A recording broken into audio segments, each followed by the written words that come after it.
Praise be to Jesus. Hi everyone, Charles Whitney here on a Thursday evening. Well, I don't know how many of you have seen this, but it's really just more of the same here. In a letter released on Tuesday by the Vatican's Dicastery for Promoting Integral Human Development, Christians were called to put Pope Francis's Laudato Si encyclical on the environment into practice. Catholics, Orthodox, Anglicans, and other Protestant ecclesial groupings are being urged to celebrate September as a season of creation. No, that's catchy. To press for action on the doctrine, I don't know why he's calling it a doctrine, of climate change. The doctrine of climate change. Unbelievable. During the month-long season of creation, Christians on 6 continents work to put Laudato Si into practice, says the letter, which was released on Tuesday by the Dicastery. The Dicastery asked Christians to, quote, participate in community events to deepen their love for the Creator, creation, and each other. All right. No mention of Jesus Christ there. The event will be held September 1st to October 4th and will include worship services and prayers. Now get this. In addition to a push to limit global warming to 2.7 degrees Fahrenheit, 1.5 degrees Celsius. All right. I mean, that's enough. I'm not going to read any more of this, I think you could see, especially those of you that are following, the chronology that I've been reading. I've got the 12th one ready, so each one of those is like more than 10 minutes. So there's a couple of hours of all this stuff from Pope Francis and all these things that he said and everything. But the point is that you get some kind of sense that, first of all, he's spending more and more time in the secular concerns.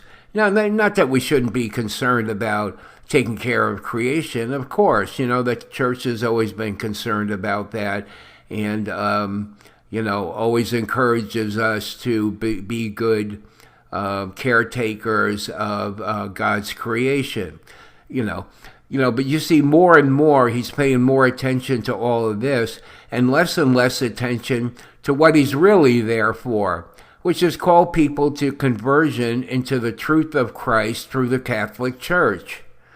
It's just amazing. He's phasing out what he's supposed to be doing and he's stepping up, making his own church. And here's another example of it. Well, I'm sure all that really went over your head, right? You haven't figured all this out. But, here's another good example, of getting, not only be concerned, but for creation, but, getting, Christian groups. And one of the groups that signed on is the General Secretary of the World Council of Churches, which is really a big deal, in Protestantism, because that's that's their conglomeration of all the different denominations. So the General Secretary signed on to this, along with others, Archbishop of Canterbury, a couple of others here if you're interested in knowing the particulars. All right, so more good news from the Vatican. Let's all just keep smiling as best we can and keep on plugging away, keep on praying, and keep our, we have hope. We have a great amount of hope. Christ will keep us traditional Catholics together and reunite us in some sort of way. how exactly that's going to happen. I have my own ideas. You have your own ideas.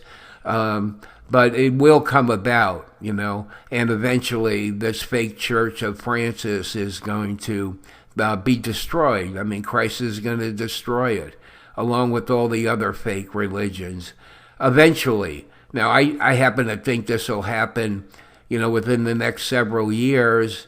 Some people do. I mean, a lot of people don't, but eventually, I mean, this is really what's going to happen. I mean, it's in the Bible.